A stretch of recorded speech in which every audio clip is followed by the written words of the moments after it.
సంవత్సరాలుగా quality education ని అందిస్తూ ఎందరో విద్యార్థులను తీర్చిదిద్దిన మన గ్లోబ్ స్కూల్ ఇప్పుడు ద గ్లోబ్ జూనియర్ కాలేజ్ ని ప్రారంభించింది. ఎక్స్పర్ట్స్ పర్యవేక్షణలో IIT, main and advanced, AP EAPCET, NEET వంటి కోర్సులతో పాటు ఇంటర్, ఎంపీసీ, బైపీసీలలో అడ్మిషన్స్ జరుగుతున్నవి. నాణ్యమైన విద్య, ఒత్తిడి లేని విద్యాభ్యాసం, ఆహ్లాదకరమైన వాతావరణంలో ఏసీ క్లాసుల నిర్వహణ.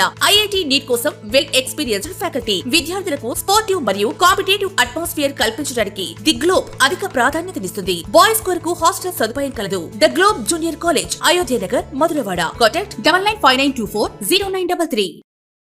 చంద్రబాబు జోక్యంతో మిర్చి రైతులకు భారీ ఊరట. కేంద్ర వ్యవసాయ మంత్రి శివరాజ్ సింగ్ చౌహాన్ నేతృత్వంలో మిర్చి ధరలపై సమీక్ష. మార్కెట్ ఇంటర్వెన్షన్ స్కీమ్లో 25% ఉన్న సీలింగ్ను ఎత్తివేసేందుకు 75% మేర కొనుగోలుకు కేంద్రం అంగీకారం కుదిరింది అని కేంద్ర మంత్రి రామ్మోహన్ నాయుడు అన్నారు.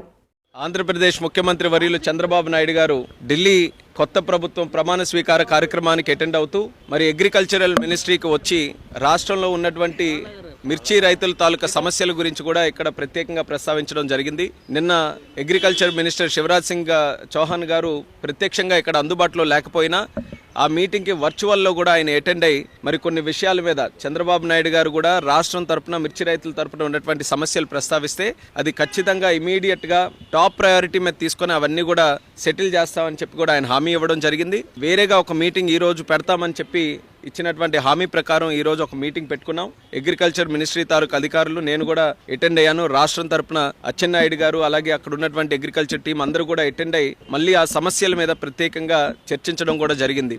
అందులో ముఖ్యంగా ప్రొక్యూర్మెంట్కి సంబంధించి, ఎందుకనంటే ఇది ఇమీడియట్గా స్టార్ట్ అవ్వాలనే ఆలోచనతో చంద్రబాబు నాయుడు గారు నేను రిక్వెస్ట్ చేశారు. మరి దాన్ని సీరియస్గా తీసుకొని కేంద్ర ప్రభుత్వం అలాగే మంత్రి గారు కూడా దాన్ని ఇమీడియట్గా చేయిస్తామని చెప్పి హామీ ఇచ్చారు. వీలైనంత త్వరగా కేంద్రం నుంచి కూడా డిఫరెన్స్ ఆఫ్ ప్రైస్ ఏదైతే ఉందో దాన్ని పే చేయడానికి ఏదైతే 25% వరకు వాళ్ళకి MIS minimum market intervention scheme ద్వారా ఉందో దాన్ని పొడిగిస్తూ 75% వరకు కూడా కమిటీ ఆఫ్ మినిస్టర్స్ ద్వారా అప్రూవల్ తీసుకొని 75% వరకు కూడా చేస్తామని చెప్పి స్పష్టంగా హామీ కూడా ఇవ్వడం జరిగింది. అయితే ప్రైస్ దీనికి తీసుకోవడానికి కింటా తాలూకా ప్రైస్ రాష్ట్రం తరపున మనం క్యాల్కులేట్ చేసింది కాస్ట్ ఆఫ్ ప్రొడక్షన్ కానీ లేబర్ కాస్ట్స్ కానీ ప్రాక్టికల్గా గ్రౌండ్ లెవెల్లో రైతులు ఎంత పెడుతున్నారో దాన్ని అంతటినీ కూడా క్యాల్కులేట్ చేసి సుమారు 11,600 రూపాయలు ఇస్తే మరి వీళ్ళ తరపున 10,000 చిలుకల వరకే ఇవ్వడం జరిగింది. సో దాన్ని కూడా గట్టిగా రిప్రజెంట్ చేశాం. ఎట్టి పరిస్థితుల్లో క్వింటా తాలూకా ప్రైస్ ఏదైతే దీనికోసం క్యాల్కులేషన్కి యూజ్ చేస్తున్నామో అది పెంచాలి. 11,600 అయినా దానికంటే ఇంకెక్కువ వస్తే ఎక్కువైనా సరే పెట్టాలని చెప్పాం. ఐకార్కి సంబంధించినటువంటి అధికారులు కూడా పిలిచారు. వాళ్ళకు కూడా స్పష్టంగా ఇన్స్ట్రక్షన్స్ కూడా మరి మినిస్టర్ గారు ఇచ్చారు. ఎట్టి పరిస్థితుల్లో ఆ ప్రైస్ని కూడా ఇంప్రూవ్ చేయాలని. సో అది కూడా చాలా పాజిటివ్గా ఉందని కూడా ఈ సందర్భంగా తెలియజేస్తున్నాం. అలాగే మూడో పాయింట్ నిన్న కూడా ప్రస్తావనలోకి వచ్చింది. ఎక్స్పోర్ట్స్ గతంలో జరిగినటువంటి విధంగా ఈరోజు జరగట్లేదు.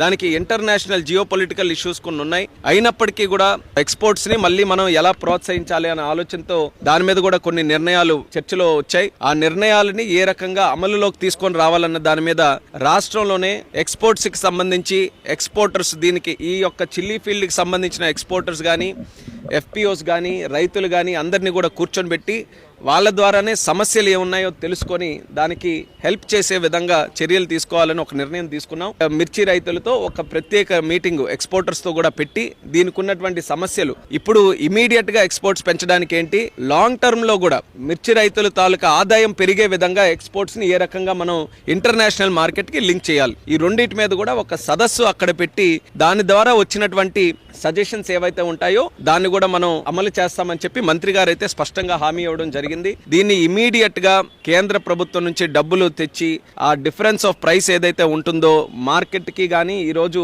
ఉన్నటువంటి కాస్ట్ ఆఫ్ ప్రొడక్షన్, ఈ రెండింటికి తేడా ఉన్నది కేంద్ర ప్రభుత్వం భరించి ఇస్తుందని చెప్పి స్పష్టంగా హామీ ఇవ్వడం జరిగింది. దీన్ని ఎంత త్వరగా వీలైతే అంత త్వరగా అమల్లోకి తీసుకొని రావడానికి ప్రొసీజరల్ గా ఏవైతే ఉన్నాయో వాటన్నిటి మీద డిస్కస్ చేసి ఇమీడియట్ గా ఆ స్కీమ్ ద్వారా చేయిస్తాం. ఐకార్ ద్వారానే మనం పెట్టినటువంటి ప్రైసే ఈ రోజు 11,600 పెట్టాం.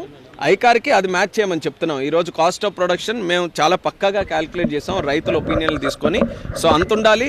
ఇంకా అవకాశం ఉంటే లేబర్ కాస్ట్ ఇవన్నీ కూడా ఉన్నాయి. ఇప్పుడు కష్టాల్లో ఉన్నారు. ఏది ఇచ్చిన రూపాయి రైతుకే వెళ్తుంది కాబట్టి అవకాశం ఉంటే దానికన్నా పెంచమన్నాం.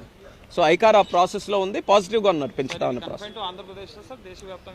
ప్రస్తుతానికి ఆంధ్రప్రదేశ్కి సంబంధించి ఇప్పుడు ఆంధ్రప్రదేశ్లోనే మనం అనుకుంటే గుంటూరు, పల్నాడు, కర్నూలు, రాయలసీమలో ఉన్నటువంటి రైతులందరికీ కూడా ఇది బెనిఫిట్ అవుతుంది. కాబట్టి ప్రస్తుతం మనం రకరకాల మాటల్లో నిజం చేస్తూ విద్యార్థుల్లో ఎల్లప్పుడూ ఆత్మవిశ్వాసాన్ని నింపుతూ వీఆర్ ద బెస్ట్ అని చాటు చెబుతున్న విద్యా సంస్థ ద గ్లోబ్ స్కూల్ రేపటి తరానికి ఉన్నత విలువలతో కూడిన విద్యార్థులను తీర్చిదిద్దాలనే ఆశయంతో మన మధురవాడ అయోధ్య నగర్ లో ఉన్న ద గ్లోబ్ స్కూల్ ఇటీవల విడుదలైన ఎస్ఎస్సి ఫలితాలలో అత్యధిక మార్కులతో ఒక ప్రపంచం సృష్టించింది.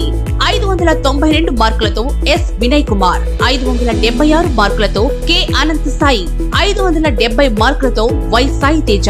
వీటితో పాటు 16 మంది విద్యార్థులకు 500 పైబడి మార్కులు, 7 విద్యార్థులకు 550కి పైగా మార్కులు సాధించి తల్లిదండ్రులు తమపై ఉన్న నమ్మకాన్ని నిలబెట్టుకున్నారు. ద గ్లోబ్ స్కూల్ ఉపాధ్యాయ బృందం, సిబ్బంది మరియు చైర్మన్ బివి రావు గారు, కరెస్పాండెంట్ అనురాధ గారు, ప్రిన్సిపల్ లలిత గారు.